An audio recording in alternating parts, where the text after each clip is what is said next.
Mesdames et messieurs, bonjour et bienvenue dans ce nouvel épisode de votre émission Discuter avec les citoyens.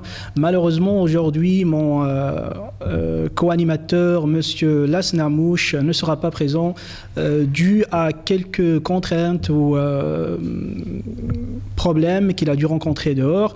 Donc, il m'a demandé d'animer l'émission aujourd'hui. Et l'épisode d'aujourd'hui portera sur la question ou le sujet des théories du complot et manipulation. Et pour débattre ça aujourd'hui, j'ai avec moi Monsieur Philippe Renaud. Monsieur Philippe Renaud, bonjour. Bonsoir. Et bienvenue parmi nous sur le plateau d'Al-Mouatine pour parler d'un sujet qui est très compliqué, un sujet qui ne cesse de créer la polémique. Merci pour l'invitation. Qui est Monsieur déjà Philippe Renaud. Merci. Voilà, donc moi c'est un sujet qui me préoccupe naturellement vu qu'il est fort présent sur les réseaux sociaux, sur Internet, et qu'il a une influence très forte sur la population. Ça on peut le constater tous les jours par le nombre de partages qui se font d'articles qui ne sont pas fondés ou qui sont carrément mensongers parfois aussi. D'accord. La première question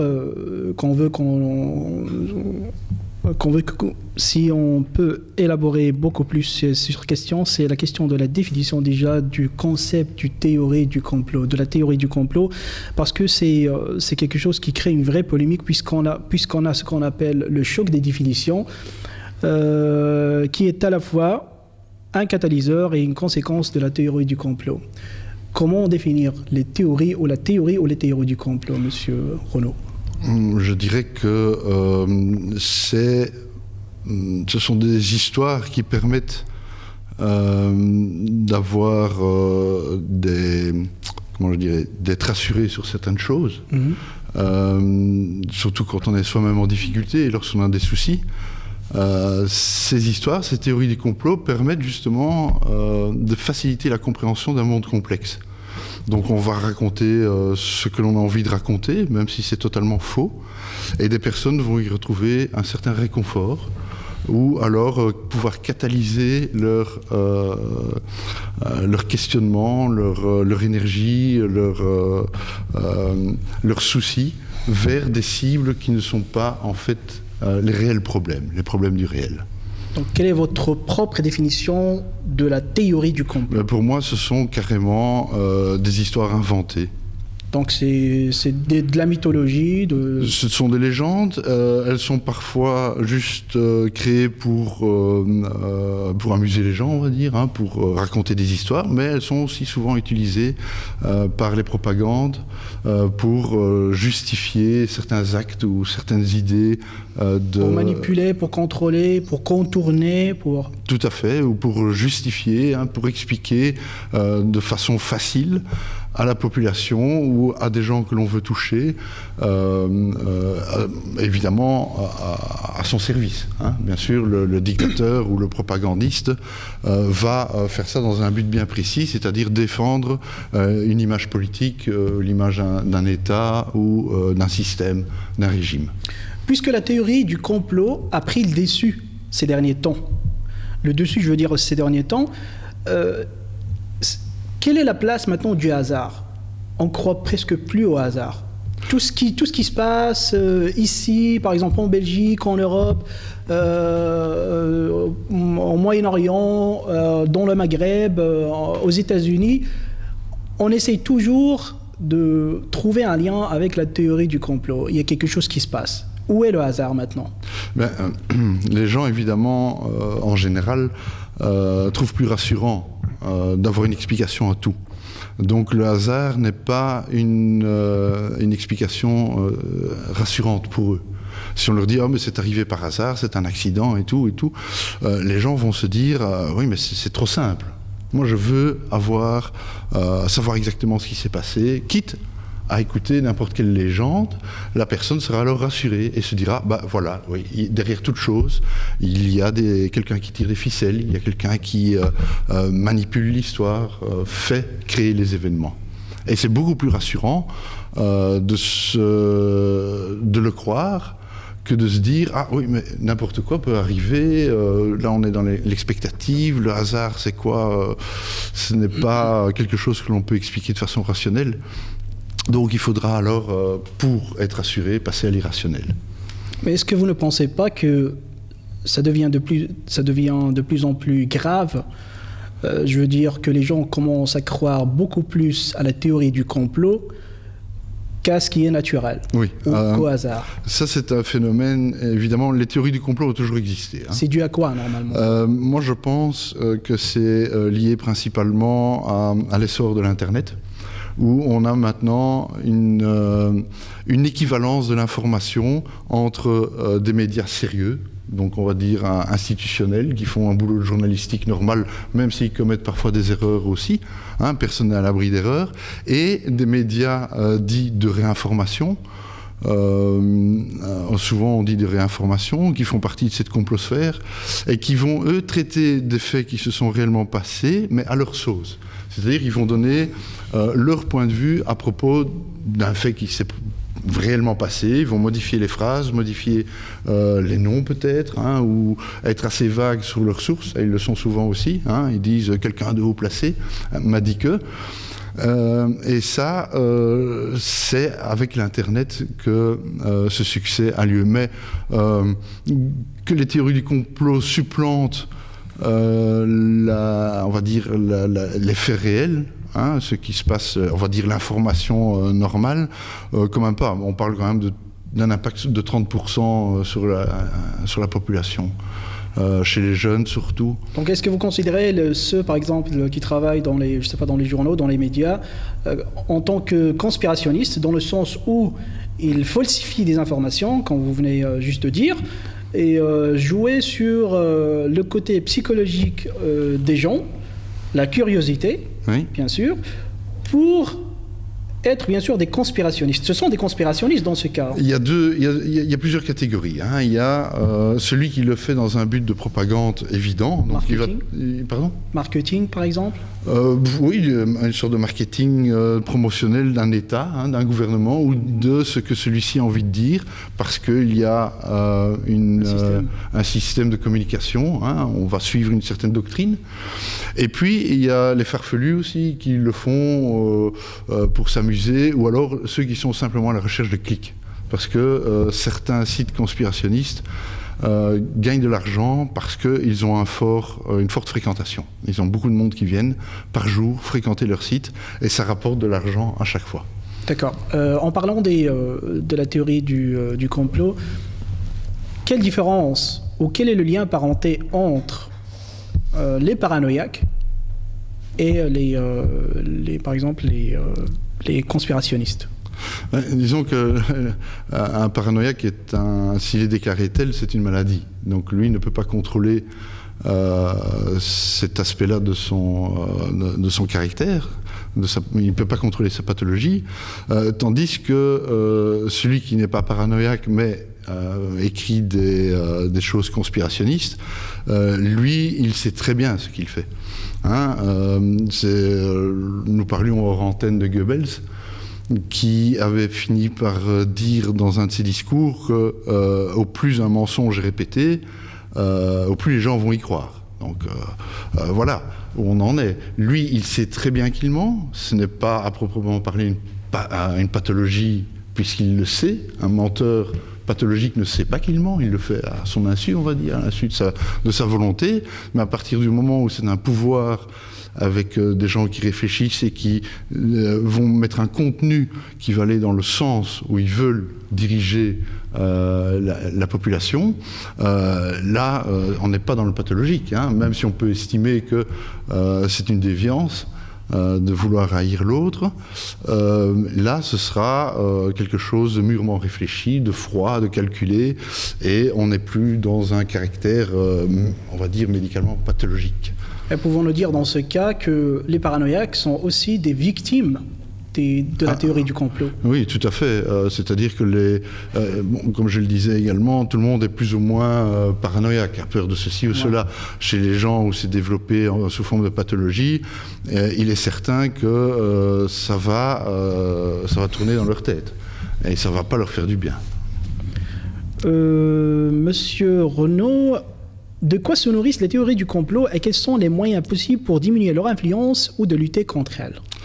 Les théories du complot se nourrissent principalement de l'information en général. Ils vont puiser dans le trajet d'un porte-avions ou d'un sous-marin présumé parfois, un bombardement, la chute d'un avion, un assassinat. Donc ils vont prendre un événement réel et vont le transformer à leur manière pour dire que derrière, admettons que ce soit un accident, derrière cet accident, il y avait quelque chose. Il y avait quelqu'un qui tirait les ficelles.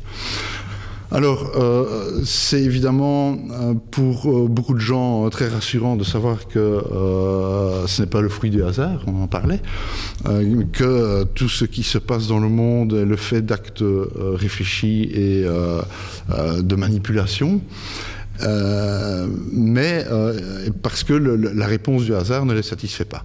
Alors pour pouvoir répondre de façon efficace à ces théories, ce qu'il faut, c'est avant tout de l'esprit critique. C'est-à-dire qu'il faut se poser soi-même des questions sur la véracité de l'information. L'information est-elle crédible ? Quel est le but de cette information ? Est-ce que son but, c'est vraiment de m'informer, ou est-ce que c'est de me faire passer un message qui est derrière, qui est caché derrière, ou il peut même être complètement visible. Et alors, évidemment, pour ce faire, il faut aller vérifier soi-même. Ce que peu de gens font malheureusement, actuellement les gens lisent les titres et puis ils ont cet impact sur eux, l'anxiété grandit dans la population, c'est anxiogène bien sûr, et les gens se satisfont généralement de ça, et c'est ça le danger en fait. On leur montre une photo, on leur dit que ça s'est passé à tel endroit, alors que cette photo raconte peut-être une toute autre histoire. Mais il y a des outils pour vérifier. Il y a Google, par exemple. On peut vérifier, voir si d'autres sites d'information dits classiques en parlent, voir qui en parle. Est-ce que c'est une partie bien spécifique de la sphère Internet ? Parce qu'il y a différents courants sur Internet. Ce n'est pas un bloc monolithique. C'est rempli d'idéologies différentes, on va dire. Il y a des journaux de gauche, des journaux de droite, d'extrême gauche, d'extrême droite. Il y a des articles scientifiques également. Donc on dispose sur Internet d'une quantité de réponses possibles. Wikipédia peut déjà être une première entrée pour avoir une réponse, on va dire, une première réponse. On va voir, tiens, est-ce que c'est vrai ? Et puis après, on va chercher de plus en plus loin et on va se dire, ah oui, bon, l'information est vraie ou elle est manipulée. Mais dans ce sens aussi, pour développer un esprit critique, il faut déjà que les gens commencent à aimer déjà à lire, à découvrir, à chercher.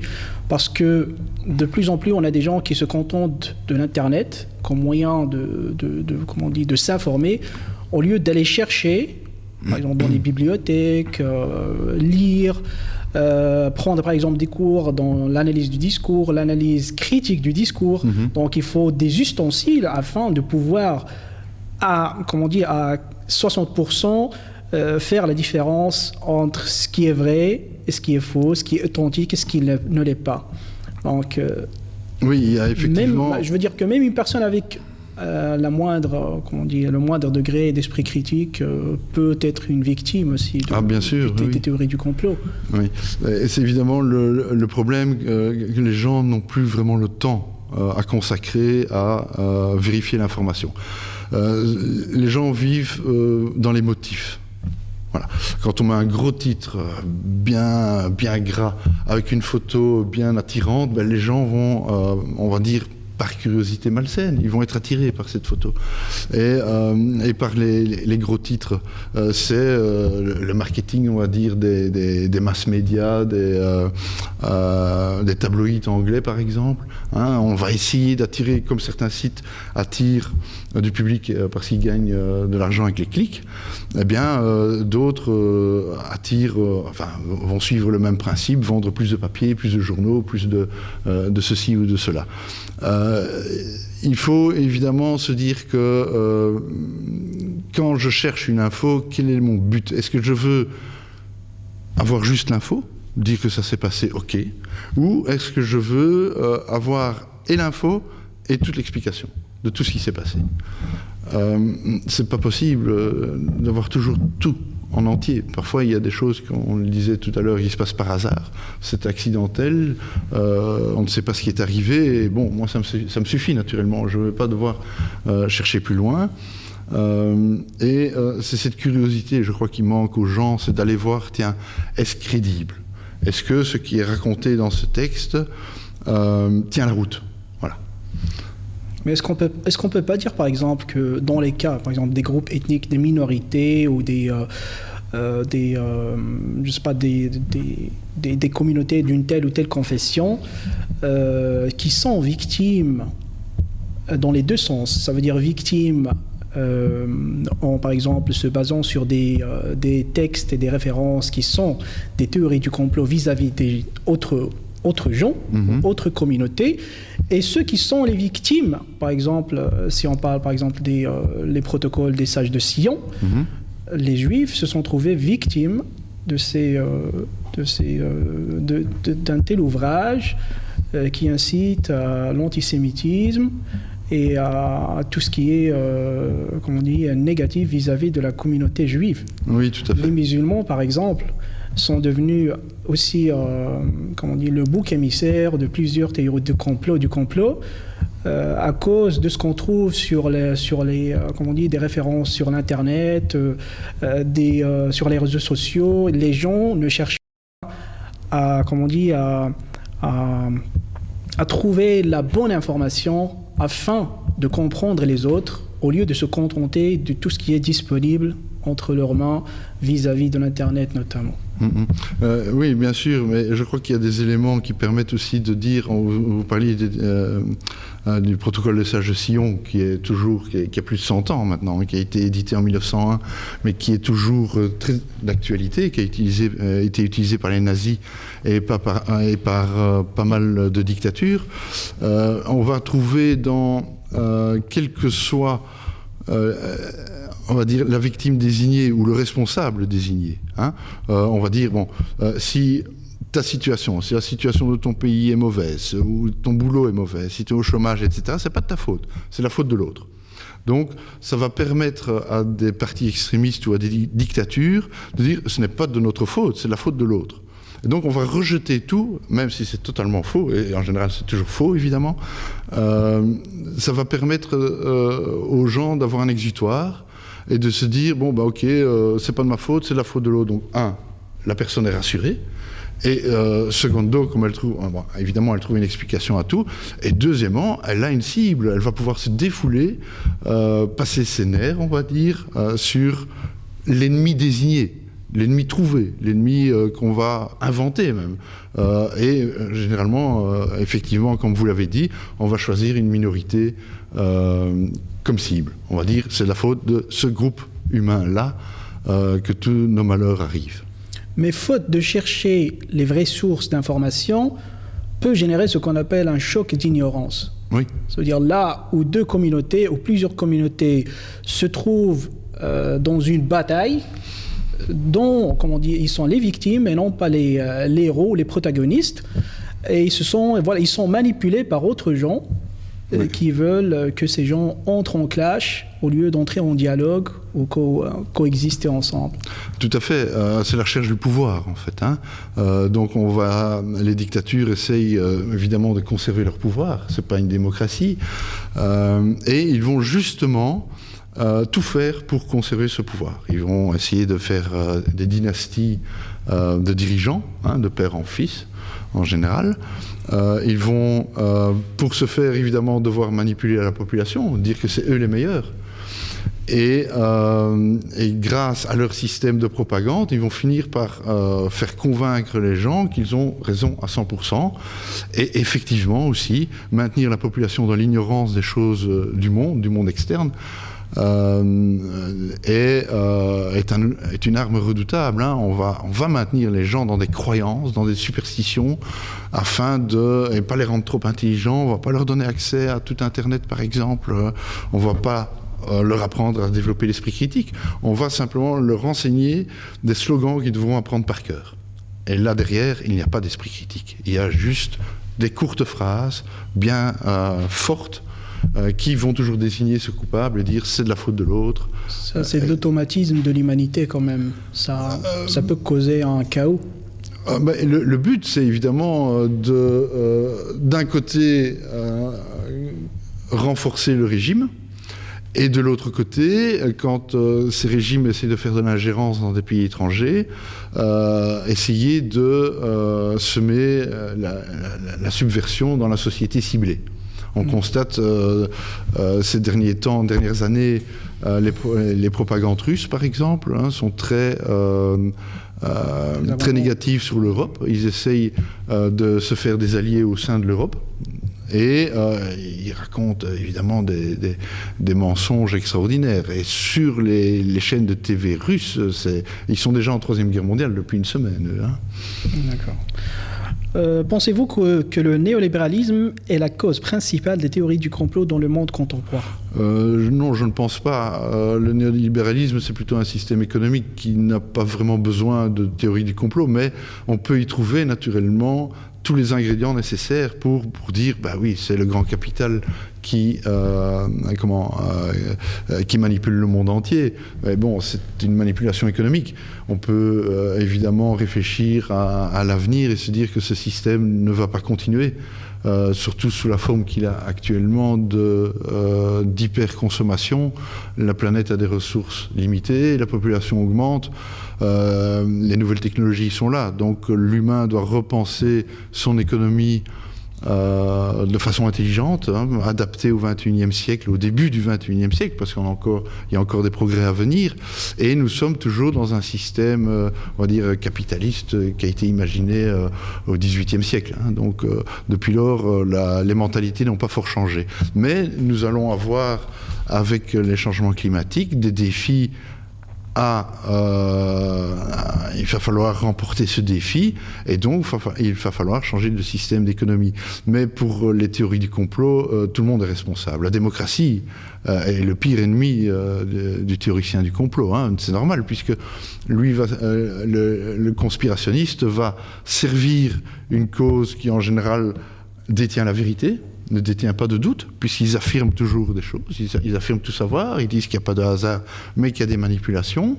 Donc, quelque part, c'est quand même une forme stricte d'idéologie. Vous devez penser comme moi, je pense, et ils imposent ça, alors que dans la démocratie, tout le monde a le droit d'avoir son opinion. On peut aborder les sujets à sa façon, avec sa culture, suivant des formes variées pour aborder un sujet, alors que le conspirationniste ou le dictateur va dire, ben non, il y a une pensée unique, et c'est comme ça qu'il faut réfléchir. Donc faire une propagande à travers une théorie du complot. Oui, généralement, ce que l'on observe, c'est que, on va dire pour la majorité des sites connus, il y a des propagandistes qui travaillent au service de certains régimes ou de certains courants idéologiques dans les théories du complot. Bon, on ne va pas parler de ceux qui parlent des ovnis ou des reptiliens, etc., qui sont tout à fait farfelus, la Terre plate et compagnie.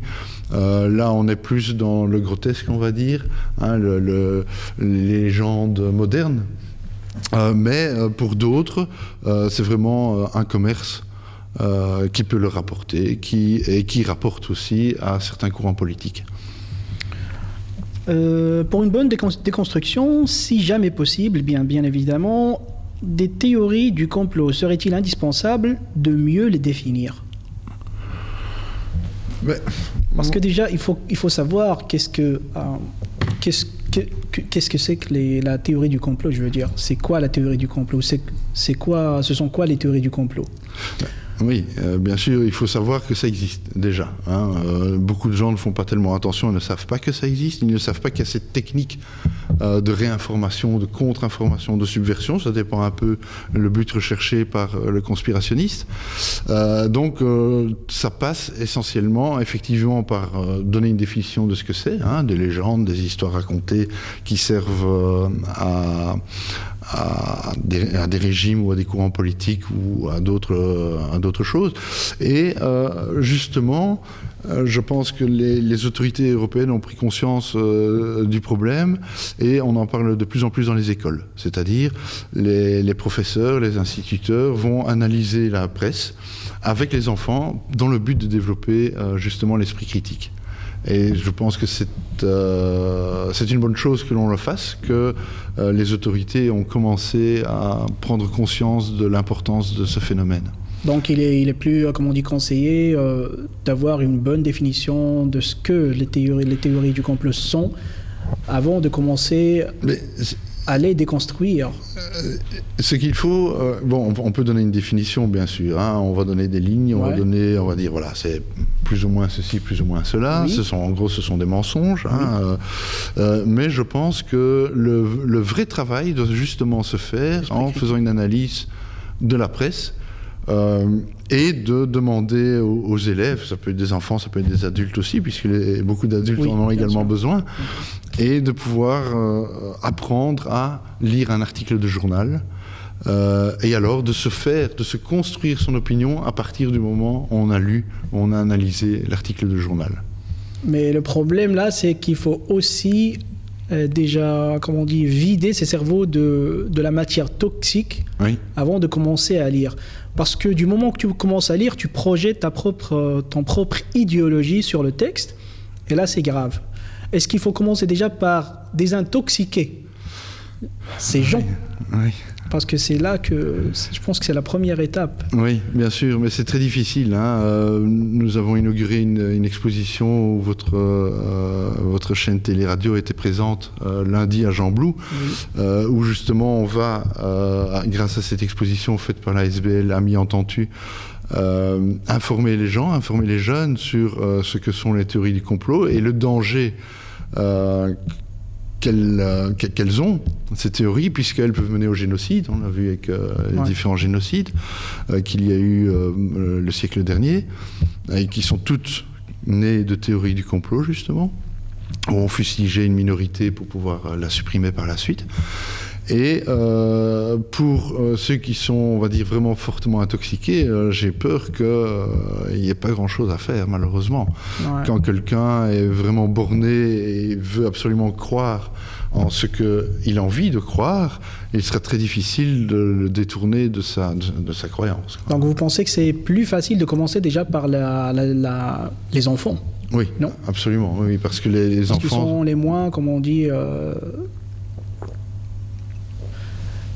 Ils ne sont toujours pas victimes des théories du complot. Le cerveau d'un enfant est un cerveau en formation, et c'est une éponge. Donc il peut apprendre beaucoup. Hein. Rien que l'apprentissage des langues, on voit que ce n'est pas difficile pour un enfant très jeune déjà d'apprendre plusieurs langues, alors que pour un adulte, c'est compliqué.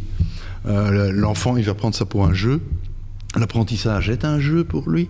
En principe, ça devrait l'être, évidemment, si c'est pas trop embêtant. Lui va pouvoir... c'est sur les générations futures, il faudra de toute façon investir. Pour certains, il est trop tard. Hein. Ils pensent comme ça parce qu'il n'y a pas eu cette éducation derrière. Il est probable qu'ils termineront leur vie avec les mêmes idées. Entre complot local et complot global, c'est quoi les différences et qui véhicule qui ? Ça dépend des enjeux. Celui qui parle de complot global va essayer de dire que c'est un truc planétaire qui se passe, hein, qu'il y a 2, 3, 4 familles qui dirigent le monde derrière et que quoi qu'on fasse, on ne peut rien y changer. Le complot local, lui, ça peut être le complot qu'on a avec le voisin qui raconte des histoires mensongères sur nous, sur notre famille, ça peut être une affaire politique interne également, pour pouvoir déstabiliser un autre parti politique. Donc chaque type de théorie du complot a son but, son public, mais surtout il y a un besoin naturellement. Les gens qui écrivent ces histoires recherchent quelque chose. Ils cherchent à avoir plus de pouvoir, à informer les gens à leur manière, à leur faire croire ce qu'eux ont envie qui puisse passer comme message, et toujours dans une logique partisane. Donc il y a toujours cette possibilité d'agir localement afin de détourner l'attention globalement, et agir globalement afin de détourner l'attention localement. Oui, ça dépend du but recherché toujours. Hein. Il peut y avoir plusieurs types de buts recherchés dans l'expression de propagande ou de théorie du complot. D'accord. C'est adapté à chaque fois. L'avant-dernière question, c'est vous connaissez Michel Collomb? Oui. C'est un célèbre journaliste qui dit « La paix est un prétexte, le chaos dans le monde est voulu ». Qu'en dites-vous? Moi, je dis déjà que je lis très très peu M. Collomb parce que c'est un conspirationniste. Il a visiblement une dent contre le monde, la société dans laquelle on vit, et ça l'arrangerait probablement bien qu'il y ait le chaos dans le monde. Or, le monde n'est quand même ne va pas si mal que ça. Malgré tout, il y a bien sûr le phénomène du réchauffement climatique qui se présente maintenant et vers lequel l'ensemble de l'humanité devra gérer pour l'avenir. Ça, c'est très important. Il existe encore toujours malheureusement des guerres, il y en a. Certains veulent faire croire ou voudraient qu'il y ait une guerre plus globale qui se passe, mais il existe quand même des forces démocratiques, des forces humanistes qui s'opposent naturellement à ce que le monde dérape. Et il ne faut pas croire que le monde est fait en deux blocs, par exemple la gauche, la droite, l'Est, l'Ouest, le Nord, le Sud. Il y a des milliers d'intérêts différents. Il y en a des bons et des moins bons, et il y en a des très négatifs. Il y a des pouvoirs et des contre-pouvoirs. Et c'est cette balance, cet équilibre qui existe en fait, et qui permet d'éviter le pire, bien sûr. Hein. Il n'y a pas que des gens déraisonnables, heureusement, sur Terre. Il y a aussi des gens qui réfléchissent, des gens qui s'éduquent, qui éduquent leur entourage. Il y a des informations sérieuses, il y a des bâtisseurs de société aussi, hein, des gens qui arrivent aussi à fédérer autour d'eux plein d'énergie, plein d'autres personnes, et à faire de la construction et non de la destruction. Et je pense que l'humain, si jusqu'à présent il a toujours pu gagner par exemple pendant la guerre mondiale contre les invasions, contre le nazisme, c'est que la vérité, l'honnêteté le remporte sur le mensonge et la dictature. La justice, en fait, est surtout un instrument qui permet de donner des solutions, si on lui donne les moyens, évidemment. La justice équitable pour tous. D'accord.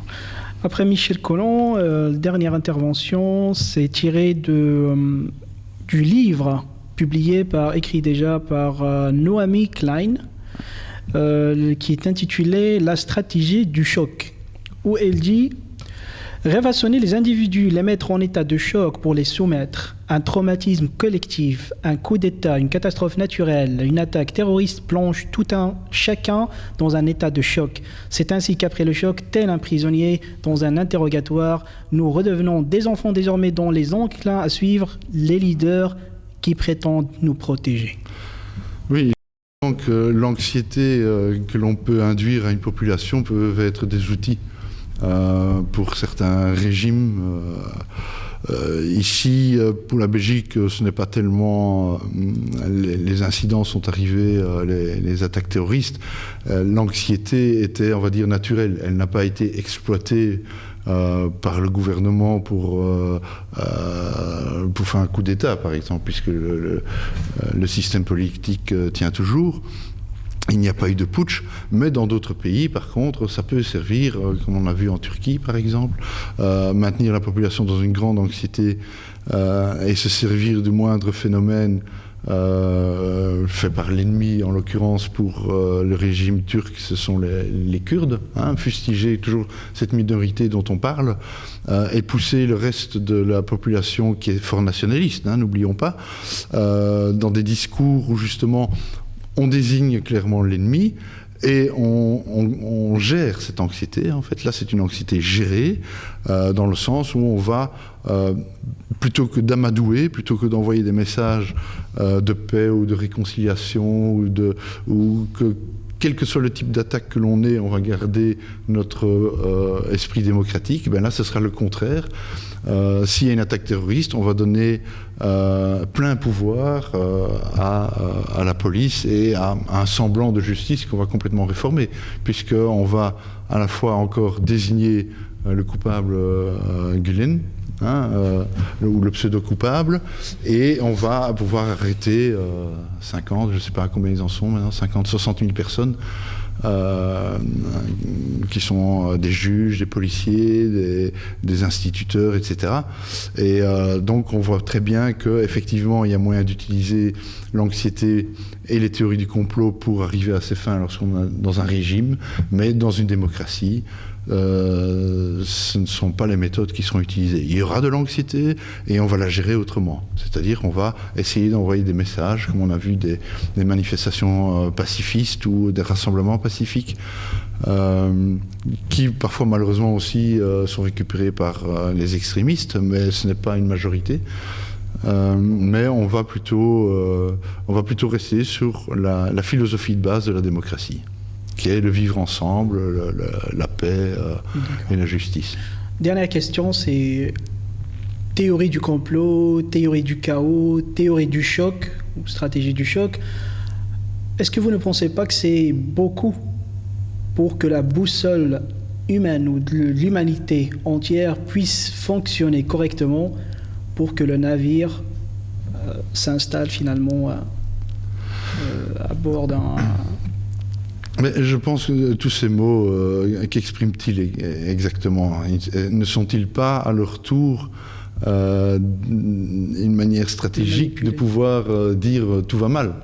Je veux utiliser un gros titre comme ça pour justement attirer l'intérêt du lecteur. On va acheter mes livres et alors je gagnerai de l'argent. Je vais revenir sur ce que j'ai dit un peu précédemment. Je pense que l'humanité peut être raisonnable. Tout n'est pas chaos. Il y a encore une certaine organisation quand même, on n'est pas dans l'anarchie totale. Oui. Donc je pense que le raisonnable l'emportera toujours. Il est question de la survie de l'espèce de toute façon. Donc Monsieur Philippe Renaud, je vous remercie d'avoir accepté notre invitation et d'avoir partagé avec nous ces informations. Au plaisir de vous revoir une prochaine fois. Avec grand plaisir. Ok, merci. Mesdames et messieurs, ainsi nous arrivons à la fin de cet épisode de notre émission. Je vous donne rendez-vous jeudi prochain. Merci pour votre attention et à la prochaine.